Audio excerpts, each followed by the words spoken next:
right? Which teams are the most disappointing right now? Who you think, Mike? Disappointing. Milwaukee. You got to put Yeah. Milwaukee up Yeah, there. They're probably the biggest Milwaukee. one. Okay. Milwaukee for Sixers, sure. maybe Dallas. Dallas. How about Dallas? I Dallas never too, but I thought think Dallas was going to be like that. After playing in the finals and Yeah. then adding Klay Thompson, you didn't think they would be better at least? No, I didn't think. I think they would have been the same. Yeah, I didn't think they was going to be a better basketball team adding Klay Thompson. Klay Thompson's a catch and shoot dude. Yeah, that would have made their catch and shoot a little better. But he's longer in the tooth. He doesn't defend like how he used to. They just got defensive problems. They got some cool back end defense. You know, their front line is they got size with Gafford and stuff like that. They could protect the rim. Lively could protect the rim. But on the perimeter, you can't keep putting pressure on them big guys because then what's going to happen, especially if you're not engaged defensively? Lobs, drop-offs, dunks, all that. But I think Milwaukee is probably the most disappointing right now just on the fact that, you know, you had Dame coming out saying that it was he put in a lot of work this summer because the last summer he didn't because he was going to get traded. Then, you know, Giannis, what he's doing, he's playing well. I just thought that they would be a little bit closer to looking like something than closer to looking like, oh, this is a failure. And maybe Doc doesn't make it through All-Star weekend. Doc is good because they can't fire him after what they did with AG. Why not? Because that means if they fire Doc, the GM is next. And the GM not going to fire himself. If he got to sit there and Giannis is saying, get rid of this dude, because Giannis, believe me, told him to get rid of AG. I have to believe that. There's no way that you got that record and and your guy comes in and say, hey, I got to get, you know what I mean? We ain't feeling blood. Think about all that you can get for Giannis, though, if you trade him. But where you going to trade him to? New York don't really got shit like that. Whoever you want. Okay, whoever you want. Now, it could be superstar. No, draft picks. Because you don't want to trade superstar for superstar because you're not going nowhere. And I wouldn't trade a superstar if we winning to get Giannis to think that we finna win. So you got to look at a team that has a bunch of assets. That's a good point. And the teams that probably got the most assets is OKC. You know what I mean? Now, that would be a motherfucking problem because they could probably piece up a few players, you know, the other Jalen Williams, not and the one that's picks. Yeah, and like 5 draft picks because they got like 20 of them, and be like, here, and they can make something happen with that. See, but I think that will mess up the you can't send there. It's going to mess up their whole camaraderie and everything. You see how they, I think after every interview, it's the whole team.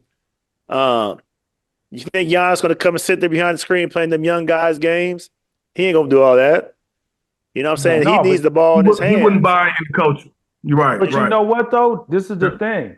It really isn't up to him. It's up to the people in front office, right? Because how many times have you seen front office guys fuck up a good thing because they think that they could get better by doing this? They've done it a million times. I mean, it never fails. You know what I'm saying? So you look at, Milwaukee's a perfect example of it. You're like, hey, man, we trying to get better with Dame. We need this. And you end up getting rid of Drew Holiday, who was a perfect fit for that. But then all people thought about was, oh, that pick and roll is going to be, oh, man, think about the game and Giannis pick and roll. But that game don't work like that. There's 3 other motherfuckers out there playing too. You know what I mean? Like the space is going to be different. The way that somebody's pushing up against you in that pick and roll is not going to allow you to get to your space.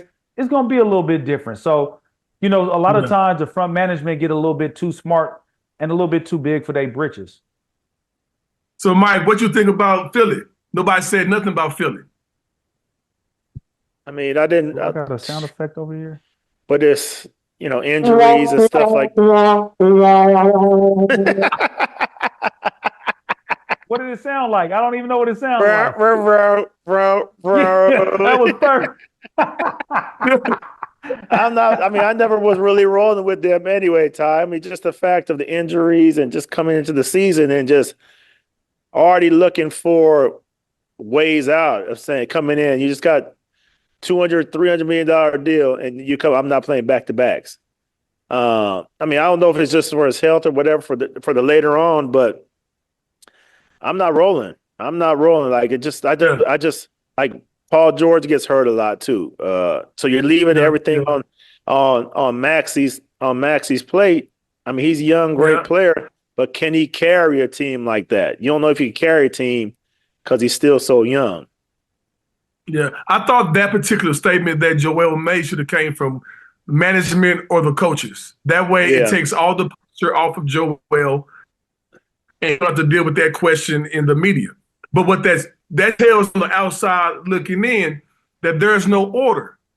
Like for a player to feel comfortable to say that means he's not answering to nobody, and everybody's answering to him.